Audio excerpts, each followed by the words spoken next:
Sir से बहुत सारी चीजें सीखी। सर ने विपरीत परिस्थितियों में ऐसे काम करना स्टार्ट किया, परिवार की, बीवी के, बच्चों की सबकी जिम्मेदारी थी। एक बहुत ही अच्छी एजुकेशन लेकर के सर भी झारखंड से आए थे।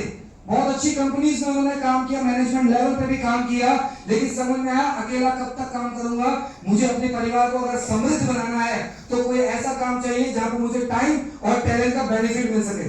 खुद भी टाइम दिया, खुद टैलेंटेड थे और इनको ऐसे ही टैलेंटेड लोगों से मिलने का और काम करने का मौका मिला। स्मार्ट वैल्यू जब इनकी लाइफ में आया, बहुत ही छोटे से रूप में आया था, समझ में नहीं आ रहा था कि करे या ना करे, लेकिन एक चीज सोचा, करके देखते हैं। इतनी पढ़ाई लिखाई करने के बाद 20-25 हजार रुपए कमा रहा हूँ, लेकिन अगर स्मार्ट वैल्यू कर लूं तो मैं 2-2.5 लाख रुपए कमा सकता हूँ। आज सेकंड हाईएस्ट इनकम तक में पहुंचे हैं। आज पूरे नॉर्थ इंडिया में अपनी एक अलग पहचान बना चुके हैं। तो मैं चाहूंगा कि वो सफल व्यक्ति हमें भी सफलता के वो सारे टिप्स दे, ताकि आप सबका भी एक फ्यूचर ब्राइट हो सके, एक करियर ब्राइट हो सके। प्लीज हम भी वेलकम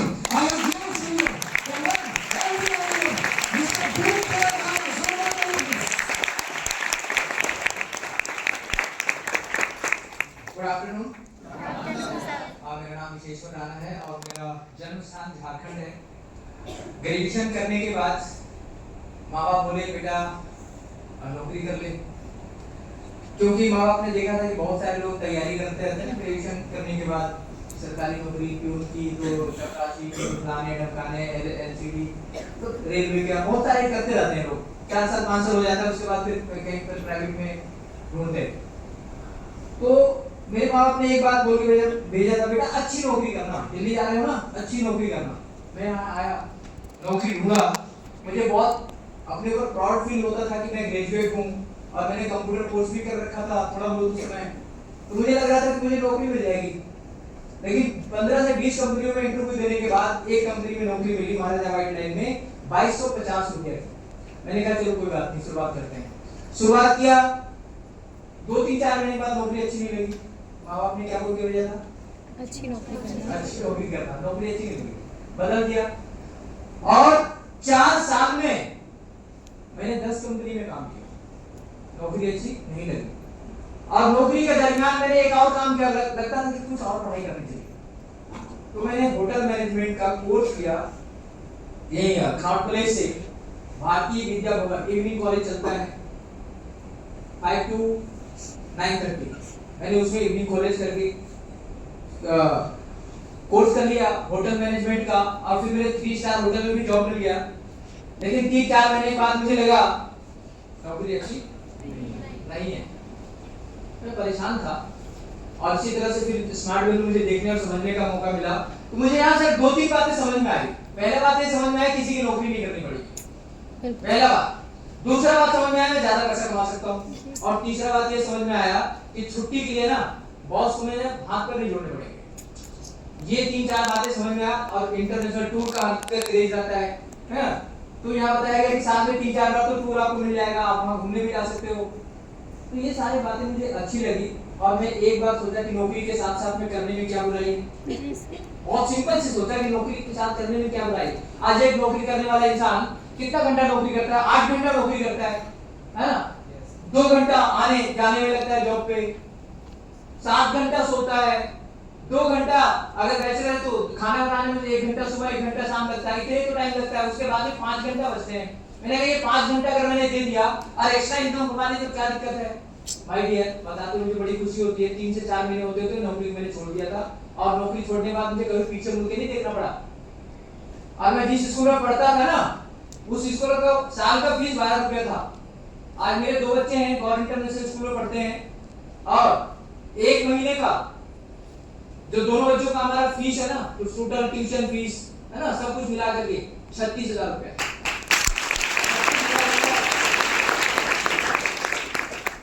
1 करोड़ का घर है मेरे पास।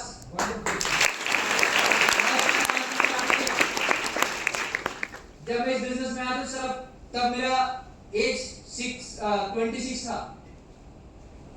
किसी ने बोला यार बाइक ले लो, मैंने कहा बाइक तो ले लूंगा, मजा नहीं आएगा। तो किसी ने टोन मारा कि कार ले लो क्या? मैंने उसको एक्सेप्ट कर लिया, हाँ कार ही लेना मुझे आगे बाइक चलाना नहीं आता। मैंने सिर्फ और सिर्फ 3 साल में पहली गाड़ी खरीदी थी। 5वें दे दीजिए। 2007 में यहाँ पे बहुत पावर है, लेकिन किसके लिए है? जो कुछ करना चाहता है। बहुत सिंपल सी बात है, जो कुछ करना चाहता है उसके लिए बहुत कुछ है इस बिजनेस में। भाई डियर, आज मैं काम करूं या काम ना करूं मुझे कोई फर्क नहीं पड़ता। जिस तरह से यहाँ पे आप टीम देख रहे हैं, ऐसे ऐसे कई टीम्स आज पूरे इंडिया में हमारे काम कर रहे हैं, ठीक है ना।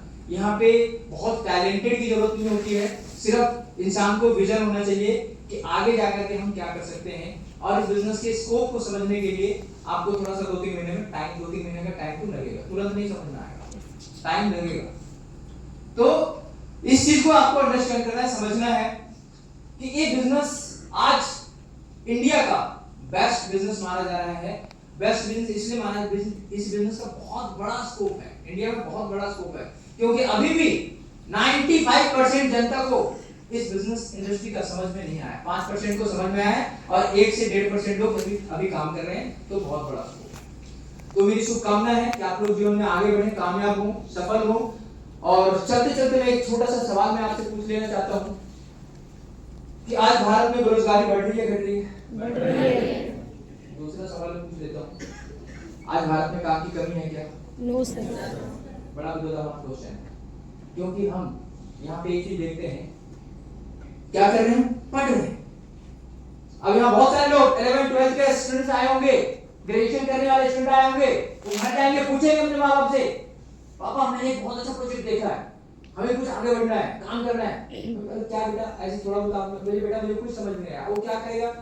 बेटा ऐसा मामा जो है ना, मामा आपके या फिर आपके जो बड़े वाले भैया ने, पड़ोस वाले भैया एमए पास कर रखा है, उनसे जाकर पूछ लो। और वो 4 साल से तैयारी कर रहे हैं, बैंकिंग की तैयारी कर रहे हैं, रेलवे की तैयारी कर रहे हैं, उनको बहुत नॉलेज है, जाके पूछो। और अब 12वीं वाला बच्चा जाता है, कोई भैया ऐसे ऐसे है, क्या आप क्या सलाह देते हैं? पागल हो गया क्या? दिमाग खराब हो गया? पढ़ाई पे ध्यान दे। आज पढ़ाई पे ध्यान देते देते ना हमारे भारत के जो एमए पास और बीएड करके जो झंडे फहराते घूम रहे हैं, हम बेरोजगार हैं, हम बेरोजगार हैं, नौकरी हमें नौकरी दो, ये उसकी ना बीमारी हो गया। बीमारी हो गया। अरे भैया, एक स्टूडेंट कितना घंटा स्कूल में पढ़ता है? 6 घंटा पढ़ता है। सोता कितना घंटा? 7 घंटा पढ़ता है। घर में 2 घंटा पढ़ता है, उसके बाद भी 6-7 घंटा बच रहा है। उसको कैरियर में लगा दो ना 10वीं क्लास से, दिक्कत क्या है? 12वीं से लगा दो ना। आप ग्रेजुएशन करते करते आप 4 साल 3 साल में जाओ, क्या दिक्कत है? नौकरी करने की जरूरत है क्या? नौकर बनने की जरूरत है क्या? तो ये चीज आपको अभी समझने की जरूरत है, ये समझ नहीं पाते लोग, बस दिमाग में एक ही बात रखना है, नौकरी नौकरी। मैं क्या नौकरी लग जाती तो करो ना, क्या दिक्कत है यार? काम कितने महीने होते हैं? कितने होते हैं? 4 नहीं होते, 5 होते हैं। हमारे भारत के स्टूडेंट जो है ना, वो सिर्फ 4 महीने चलते रहते हैं। जहां पंचर हो गया वहीं रुक जाते हैं, जहां पंचर हुआ वहीं रुक गए। स्टेप भी लेके चलते नहीं है, प्लान लाइफ में भी प्लान भी लेके चलते नहीं है। आज बहुत सारे 12th वाले होंगे जो ग्रेजुएशन कर रहे होंगे, उनसे पूछोगे ना आगे क्या करोगे, तो क्या आंसर करता है? अभी सोचा नहीं, बाद में सोचेंगे, बाद में कब सोचेगा? तो बुढ़ा हो जाएगा, जो टाइम निकल जाएगा तब सोचेगा। सोच ली शुरुआत से।